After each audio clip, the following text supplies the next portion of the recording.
It was 2 o'clock in the afternoon, and the atmosphere in the hallway outside my office on the top floor of the Thorn Enterprises headquarters felt so heavy, it was almost suffocating.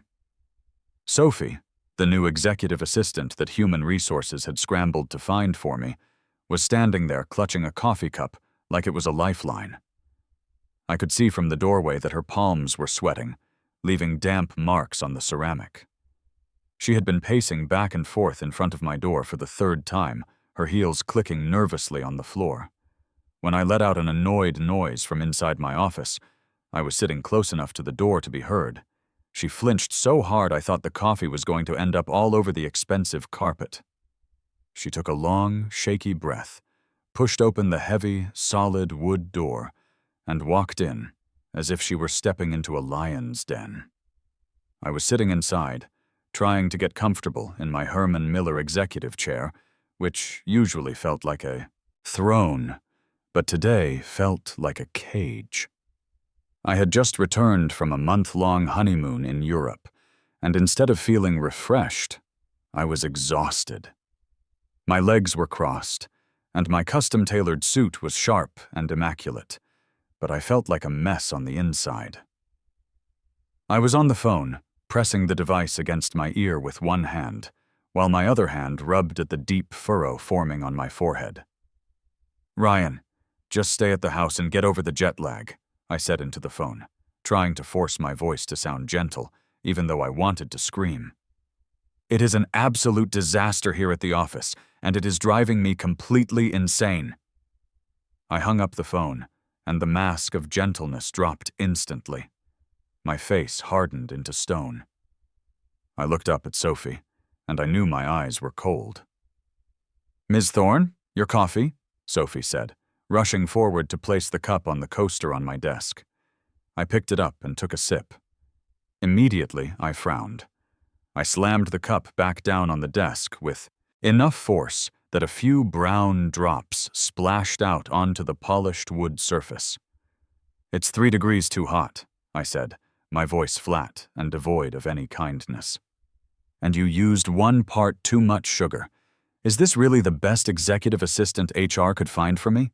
You can't even make a decent cup of coffee?" Sophie's face drained of all color. She started bowing her head repeatedly, looking terrified. "I'm so sorry, Ms. Thorn. I'll be more careful next time. I promise." "Next time?" I scoffed, looking at her with a glare that made it hard for her to breathe. "Where is my schedule? Are the flights and the hotel for Zurich booked for next week? And notify all the department heads that there is a meeting in 30 minutes. I want the semi-annual financial reports and the strategic plan for the second half of the year ready to go on the table." The rapid-fire list of commands left Sophie looking completely lost. She fumbled with her tablet, her fingers tapping frantically on the screen. "Ms. Thorn, the schedule. I'm still confirming it. And I couldn't find the preference list for your flights and hotels. And a meeting in 30 minutes? That isn't very much time. The departmental reports haven't been compiled yet." "Enough!" I slammed my hand on the desk and shot to my feet. I tugged at the silk scarf around my neck, feeling like it was strangling me. I started pacing around the office. Everything was a mess. From the moment I had stepped back into the company, nothing had gone smoothly. The schedule was chaotic, files were missing, and this new assistant was clueless. A knot of frustration was tightening in my chest, making it hard to think. I stopped abruptly and stared at Sophie. I finally voiced the source of my anger. I picked up the internal phone and dialed Human Resources. My tone was venomous. "Human Resources? I don't care what you have to do. Get me Adrian Cross back here now. Tell him his vacation is over, if he doesn't haul himself. Into my office in the next 10 minutes, he can forget about ever stepping foot in Thorn Enterprises again." The HR manager on the other end stammered something terrified, but I didn't listen. Standing beside the desk, Sophie looked paler than a ghost. Her voice trembled as she spoke up. Miss Thorn?"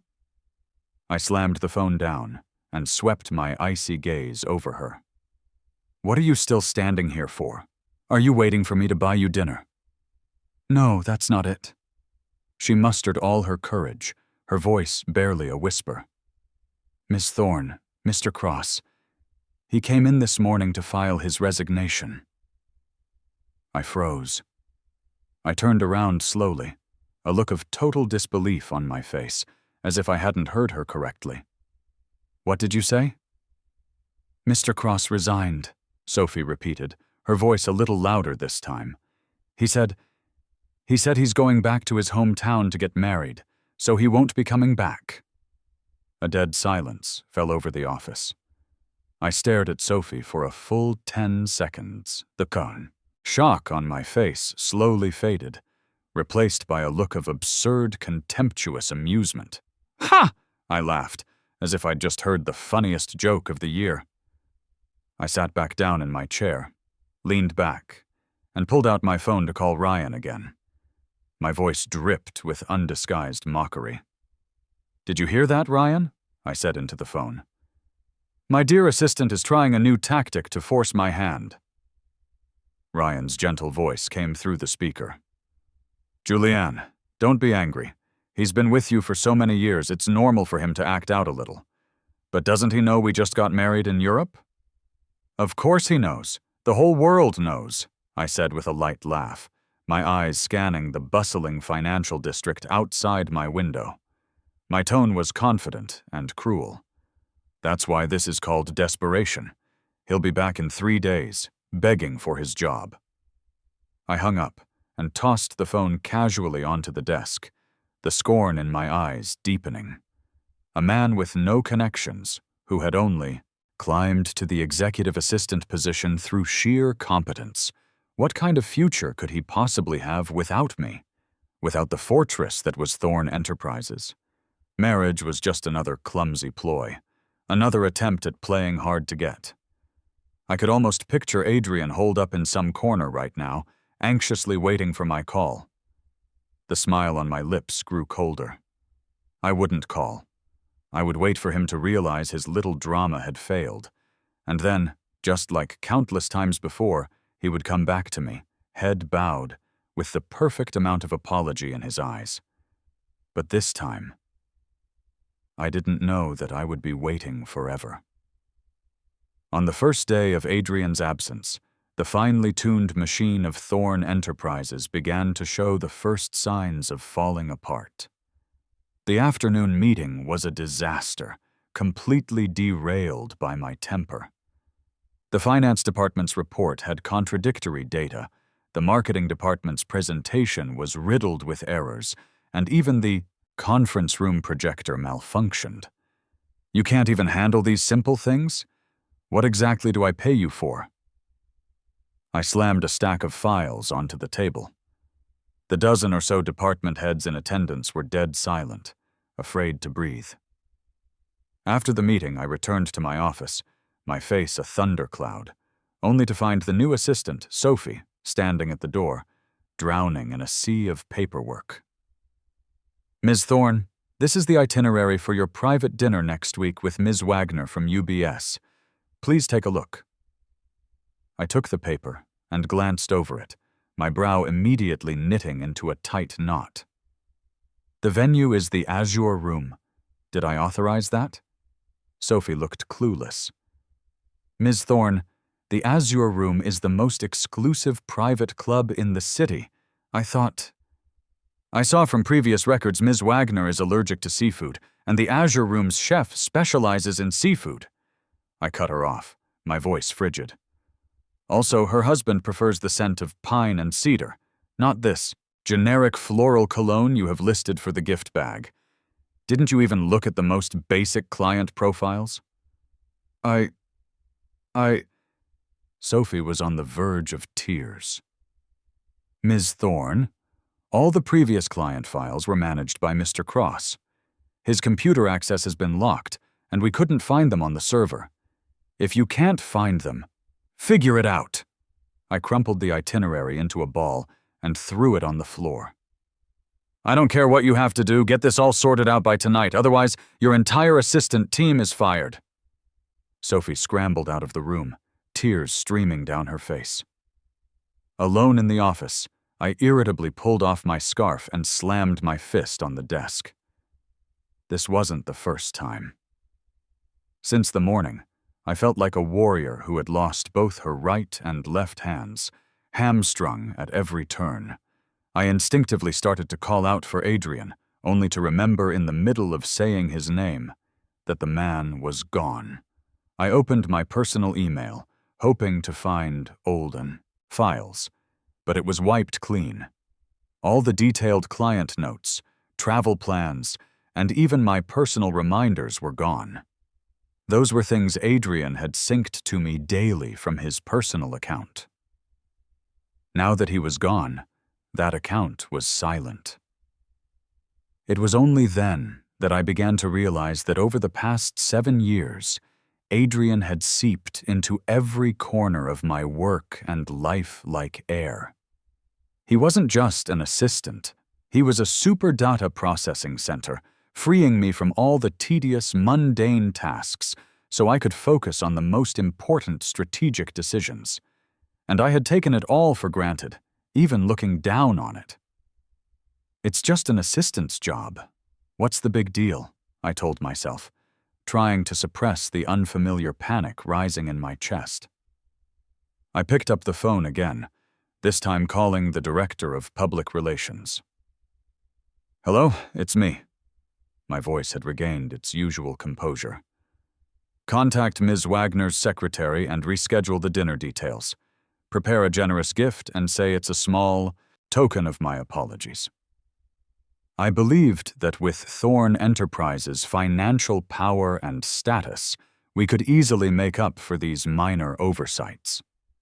However, half an hour later, the PR director called back, his voice tinged with unconcealed alarm. "Ms. Thorn, we have a problem." "Speak." Ms. Wagner's office just replied. They said her schedule for next week has changed and the dinner is canceled. My pupils contracted. Canceled? What was the reason? They didn't give a reason. The PR director's voice was trembling. The secretary's tone was very cold. She just said Ms. Wagner was very disappointed with our arrangements. After the call ended, the office was deathly quiet. I stood before the massive floor-to-ceiling window, watching the city lights begin to glitter outside, my expression so dark it looked like it could drip ink. UBS was the most critical link in my plan to break into the European market, and it had taken me a full year to get a connection with Wagner. Now, all of that was gone, vanished because of one bungled dinner. For the first time, I was paying a heavy price for a man's departure. Adrian Cross. I whispered his name, a complex mix of emotions flashing in my eyes. Anger, frustration, and a sliver of regret I refused to acknowledge. I picked up my phone, pulled up his familiar number, hesitated for a moment, but ultimately didn't press dial. No, I couldn't back down. Julianne Thorn would never bow to a man who was trying to blackmail her with his resignation. I refused to believe that without Adrian Cross, my company would actually fall apart. Late into the night, the lights in the CEO's office on the top floor were still blazing. I sat alone behind my desk, facing a mountain of files. The new assistant team had scrambled all day, but the work they submitted was still a complete mess. I had to review and revise every single document myself. At 2 a.m, I leaned back in my chair, exhausted, and rubbed my throbbing temples. In the quiet office, the only sound was the soft hum of the air conditioner. The silence made me feel a loneliness I had never experienced before. For the past 7 years, no matter how late I worked, a warm lamp would always be lit at that man's desk outside. He would appear at the exact moment I needed him with a cup of perfectly heated tea or a neatly organized data report. On a whim, I stood up, walked out of my office, and went into the assistant area outside. Adrian's workstation had been cleared out, leaving only standard-issue office supplies. I pulled open a drawer. It was empty. Just as I was about to close it, my fingers brushed against a thin notebook tucked away in the very back. I took it out and opened it. Familiar, handsome handwriting filled the pages. It was a dense log of notes, all about me. Ms. Thorne requires a black coffee before the morning meeting. No sugar, water at 87 degrees Celsius. She has a mild stomach condition. Lunch cannot be spicy, and antacids should be prepared before any business dinners. Remind her to eat on time and avoid cold foods. She is allergic to pollen. No fresh flowers are allowed in the office. November 7th is the anniversary of her mother's death. Schedule no meetings on that day. Her favorite brooch brand is Tom Ford. She prefers blue-toned silk scarves, but dislikes paisley patterns. Page after page, from work habits to personal preferences, from professional relationships to private taboos, the details were exhaustive. It was a veritable Julianne Thorne encyclopedia.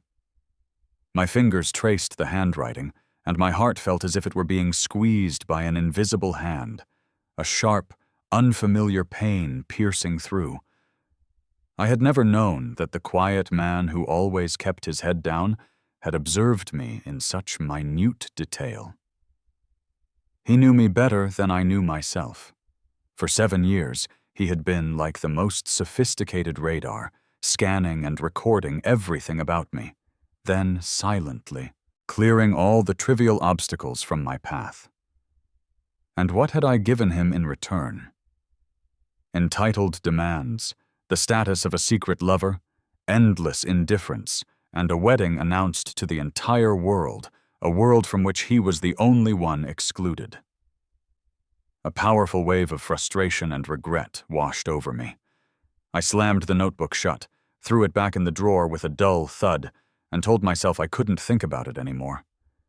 This had to be another one of Adrian's tricks, something he left behind intentionally to win my sympathy and make me regret my choices. Julianne Thorne would not fall for it. I didn't know it then, but while I was fuming in my office, thousands of miles away in Hong Kong, Adrian was beginning a life I couldn't have imagined. I learned later, much later, that he was at a mansion in the mid-levels, lounging by a massive outdoor pool. He was dressed in a comfortable silk robe, calmly crossing a few names off a guest list on his tablet. Beside him, an elegant woman named Celeste Caldwell was personally cutting a plate of fruit for him. Her movements were graceful, her focus intense, as if she were handling a priceless work of art, not a fruit knife. Celeste, you can take Julianne Thorne's name off the list, Adrian had said quietly, his voice carried by the evening breeze. Celeste had paused, looking up at him with a gentle, searching gaze. Still care? It's not that. Adrian shook his head, a faint, almost cold smile touching his lips. I just don't see the point anymore.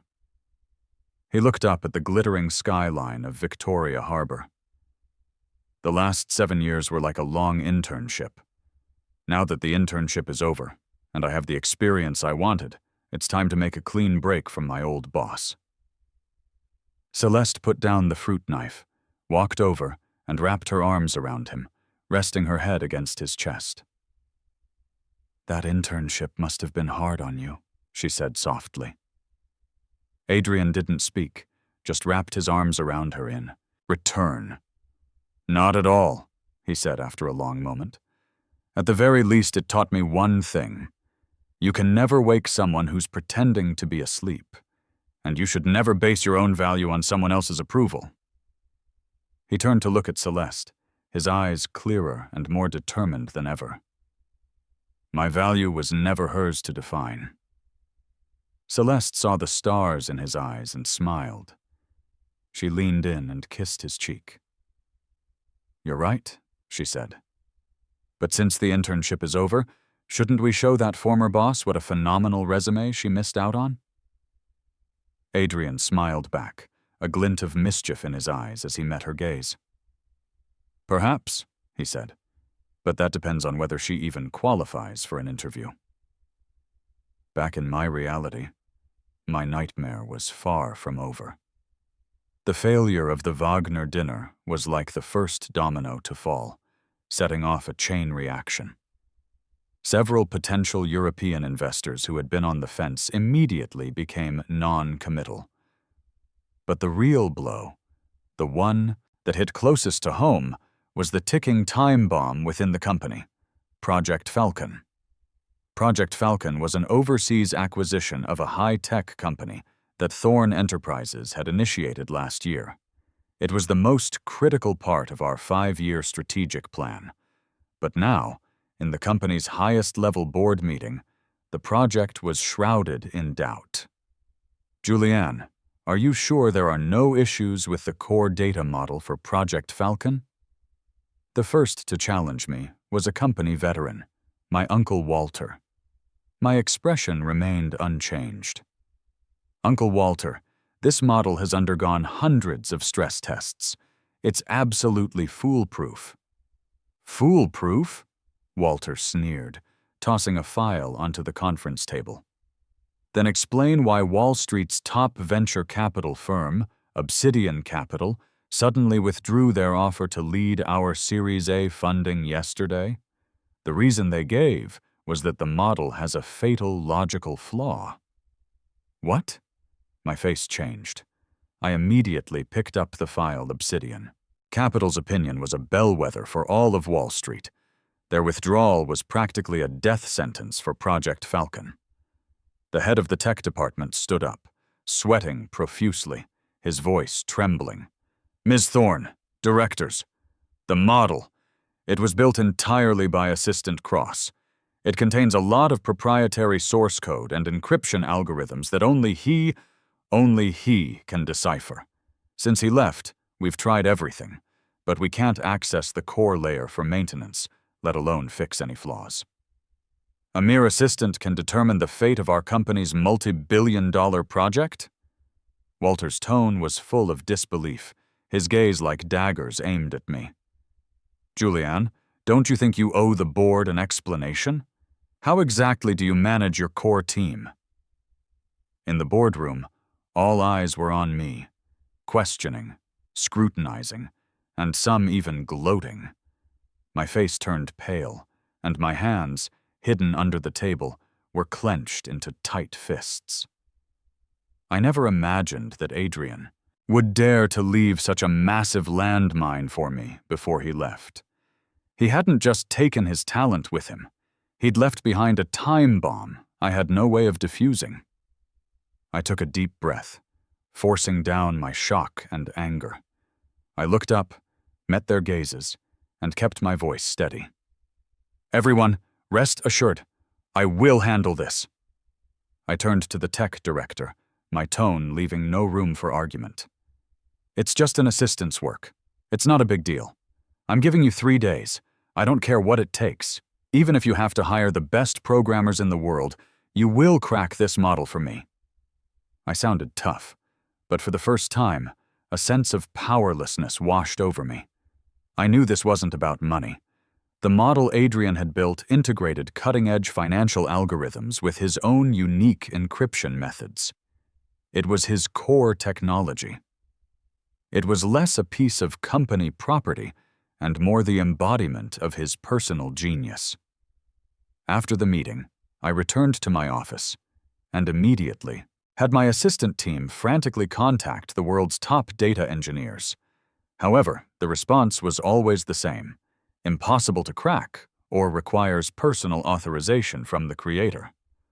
I threw my phone onto the sofa in frustration, feeling a true sense of panic for the first time. Her proud business empire seemed to be developing cracks at its very foundation, all because of one man's departure. I thought of his number again. This time, I didn't hesitate. I had to get Adrian back, at least until Project Falcon was complete. I needed him. I picked up my phone, took a deep breath, and dialed the number I knew by heart. But the voice on the other end was a cold, robotic recording. The number you have dialed is no longer in service. No longer in service? I was stunned. I double-checked the number. It was correct. He had actually changed his number. An unprecedented wave of fury, mixed with a fear I wouldn't admit even to myself, shot through me. This man was truly trying to cut all ties with me. I screamed at the door. "Sophie!" Sophie came stumbling in. "Ms. Thorne, how can I help?" "Find him. I want you to find out where Adrian Cross is right now. Use every resource you have. I don't care if you have to tear this city apart. You find him for me." My voice was distorted with rage. "Yes! Yes!" One day passed, then two. I used all my contacts and resources but came up with nothing. It was as if Adrian Cross had vanished from the face of the earth. There were no flight or train records, no hotel check-ins. His entire file seemed to be protected by an invisible wall, and for the first time, my vaunted network had hit a dead end. Just as I was about to lose my patience, Sophie finally knocked on my office door, holding a file. "Ms. Thorne, we found something." I snatched the file. On it was a single line of text. Target: Adrian Cross. Last known location: the Caldwell Estate, number 1 Repulse Bay, Hong Kong. Hong Kong. The Caldwell family.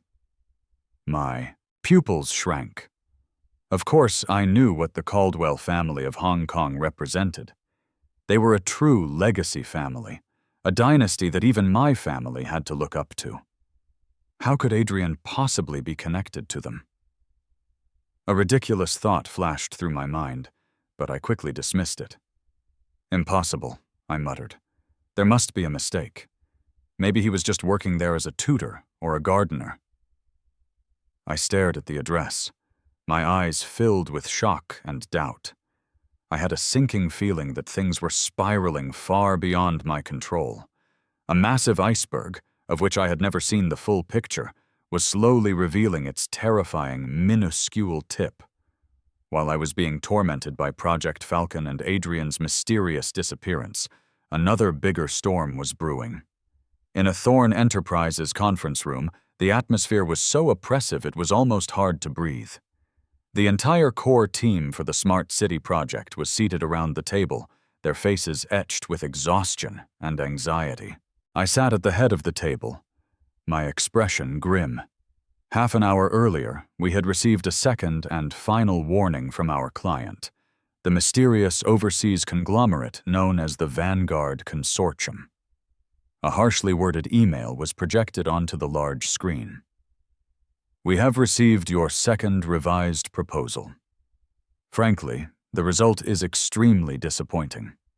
Not only does the proposal fail to address any of the core issues we raised last time, but it also introduces more unrealistic fantasies. The data support is weak, the risk model is non-existent, and the business logic is chaotic."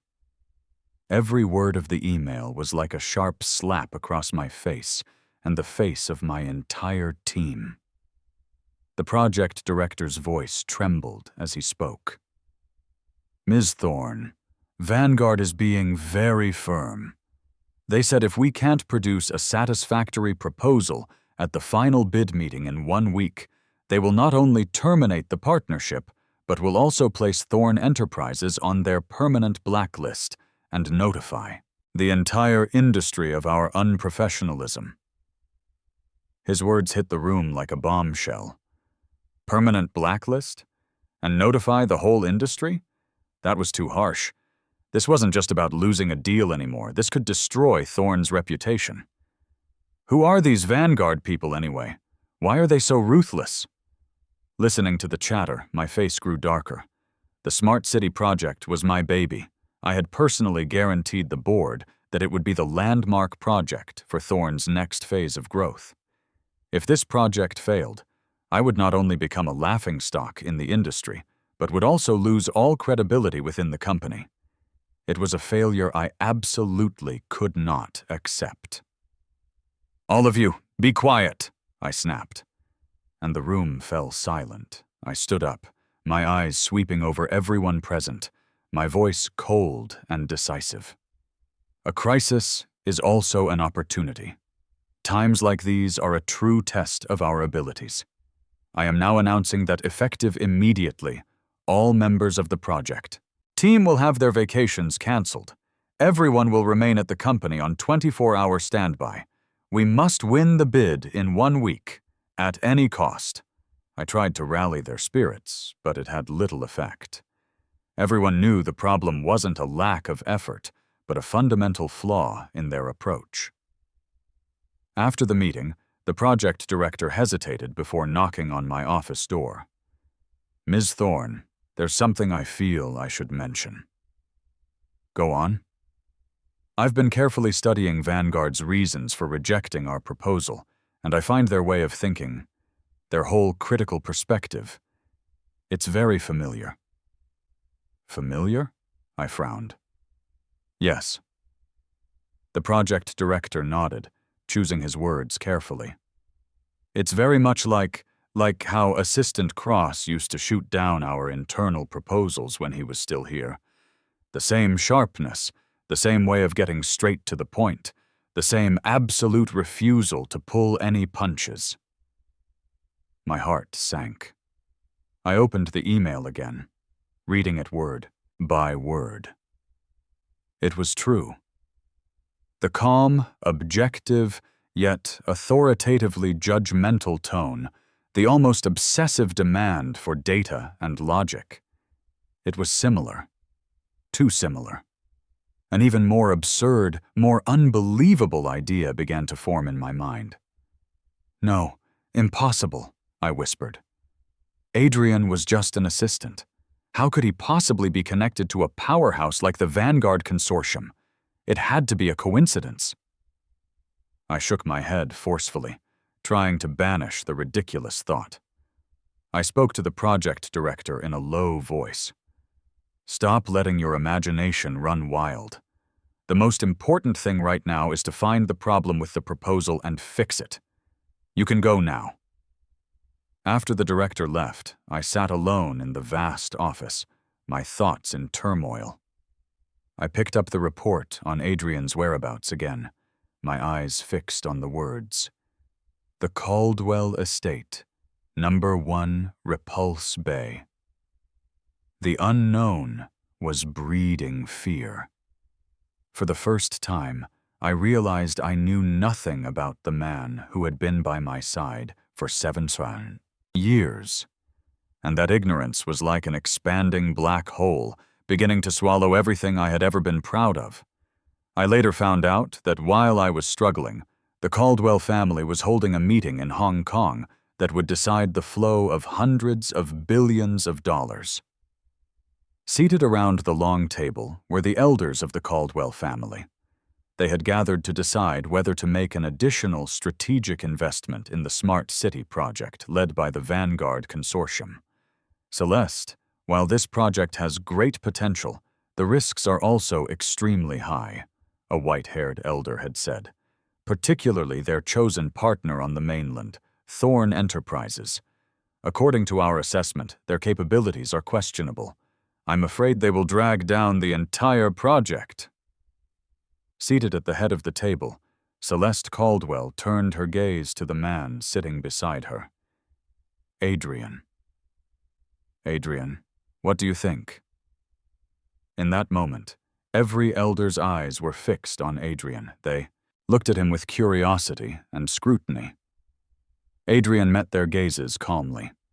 He projected data onto the large screen. "Good evening, uncles," he said, his voice carrying natural authority. "Regarding Thorn Enterprises, Your assessments are correct. They are indeed the most unstable element in this project. However, the core of the Smart City project isn't about what Thorn can do, but what they can't do. He paused. Thorn's role from the very beginning was never to be a partner, but a stress test. Their existence is to test the project's absolute limits when faced with an unprofessional, deeply flawed executor. Every mistake they make provides us with invaluable real-world data for our future risk mitigation. The room had fallen silent. The elders were stunned. Adrian continued. As for the additional investment, I support it. But this money isn't for the project itself. It's for our backup plan. The moment Thorn is eliminated in the final bid, we will immediately activate Plan B, and another technology firm, one we control, will take over seamlessly. When he finished, the room was utterly quiet.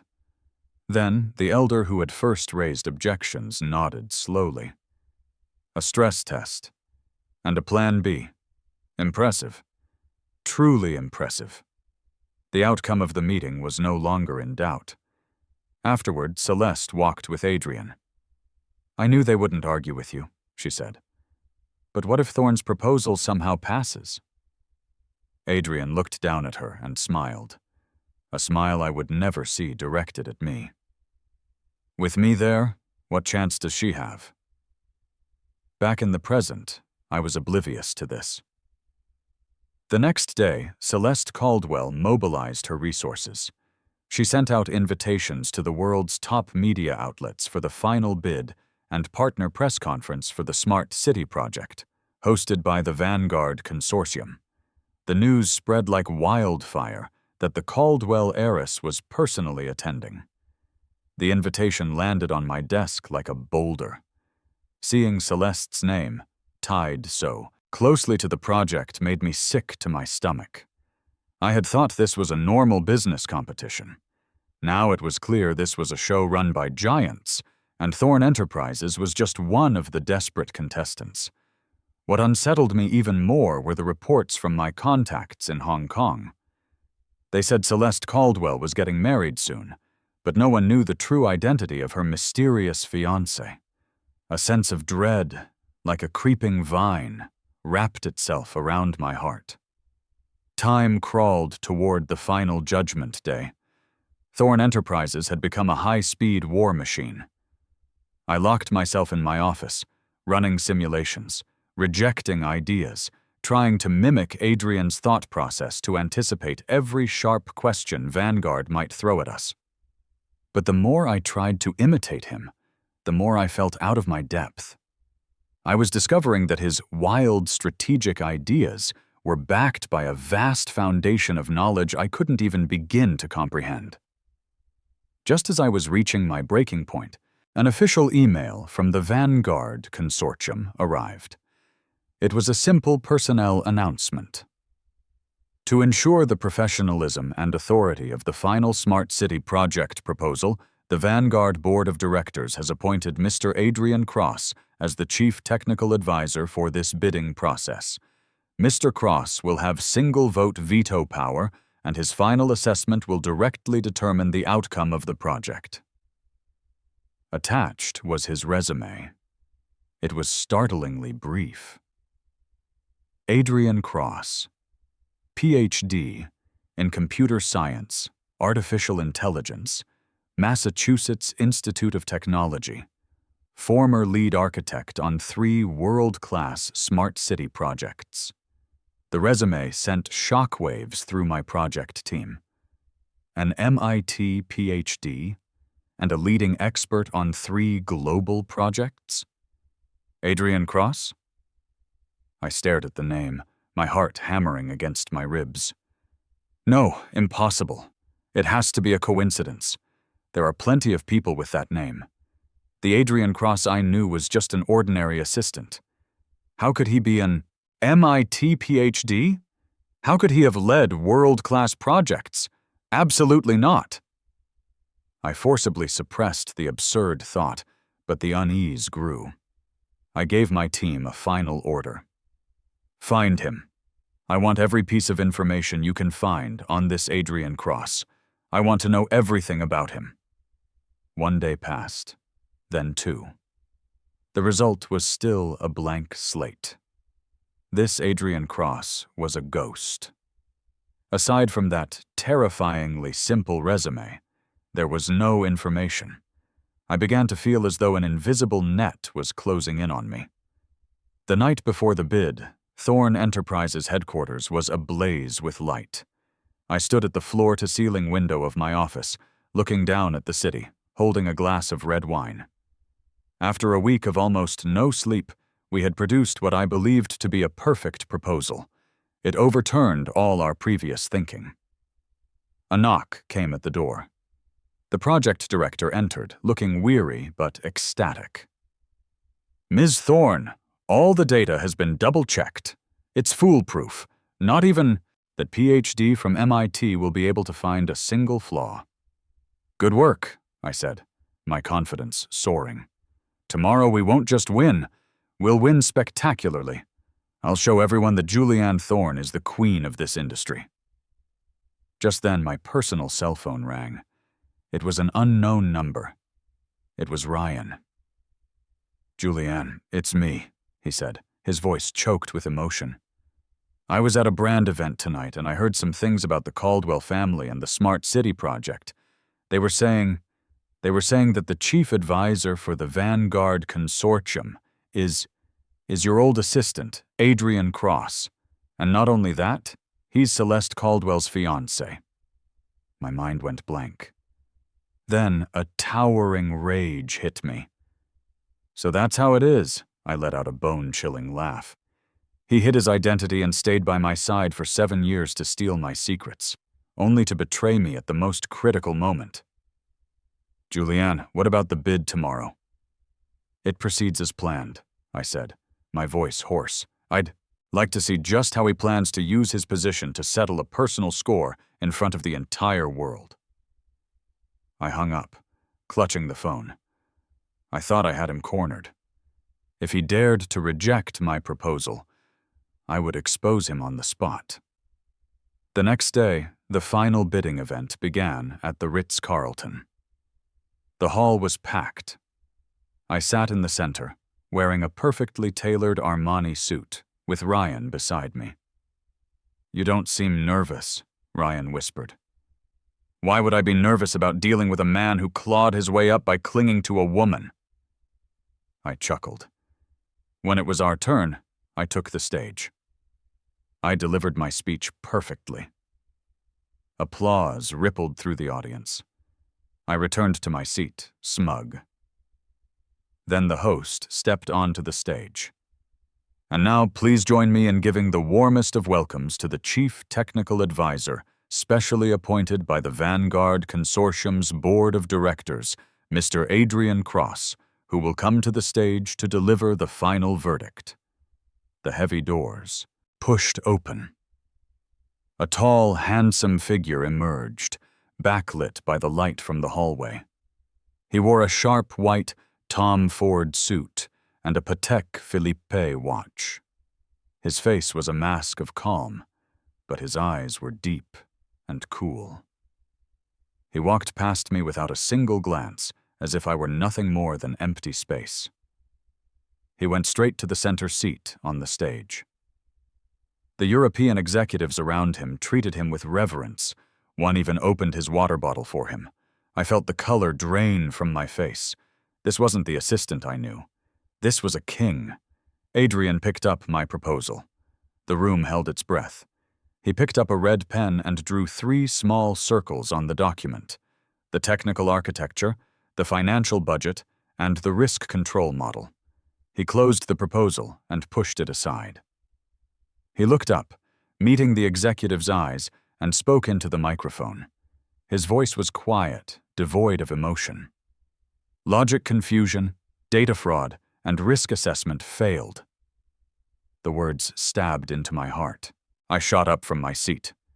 Impossible! You're lying! All our data was rigorously calculated, I shrieked. But Adrian didn't look at me.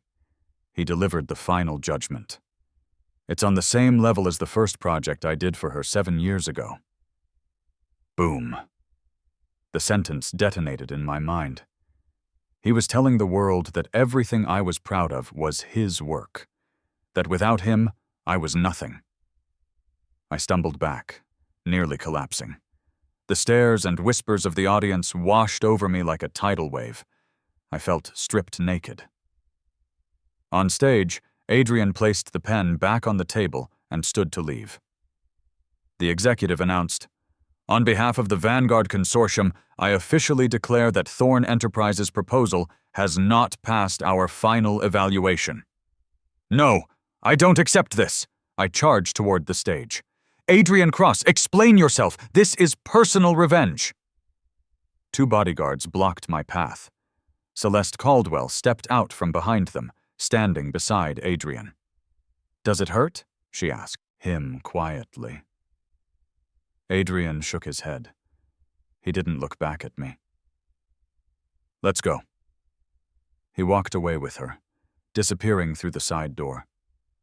I collapsed to my knees, gasping for air as the camera flashes went off around me. I had lost everything. The collapse of Thorn Enterprises happened faster than anyone could have imagined. The next morning, the stock opened at its daily limit down. Obsidian Capital sued us. The board demanded my resignation.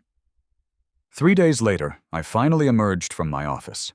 My veteran executive assistant handed me a file. "Ms. Thorn, this is the information on the Vanguard Consortium's shareholder structure." At the top of the list was a familiar name. Cross Family Fund. Shareholding 51%. "Cross?" I whispered. "It's the semiconductor giants," the assistant said softly. "The tech giant that has a near monopoly on the global high-end chip market. Mr. Adrian Cross is the only son." I dropped the file. I laughed, a broken sound.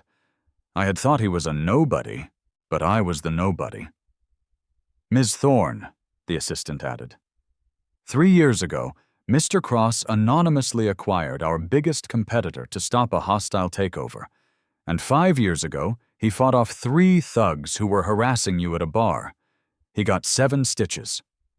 "Stop," I pleaded, closing my eyes as tears slid down my cheeks. "This is my resignation letter," the assistant said, placing a document on the desk. "Ms. Thorn, Mr. Cross was never trying to get into your world. The truth is, we were never in his." He left me alone with my regret. 2 weeks later, Thorn Enterprises was bankrupt. Ryan left me. I sat alone in the empty CEO's office at dusk, watching the news. A headline flashed, "Marriage of the Century. Heir to tech giant. Cross family. Weds Hong Kong's Caldwell heiress." A photo showed Adrian and Celeste in front of a castle in France. Adrian looked breathtakingly handsome, smiling with a light I had never seen before. A look of pure love. I stared at the photo. I had lost the one person who had once seen only me, who had given me everything, and I was the one who had pushed him away. A broken, ugly laugh escaped my lips. The whiskey glass slipped from my hand and shattered on the floor, the sound echoing in the silent twilight like the final bell of my life.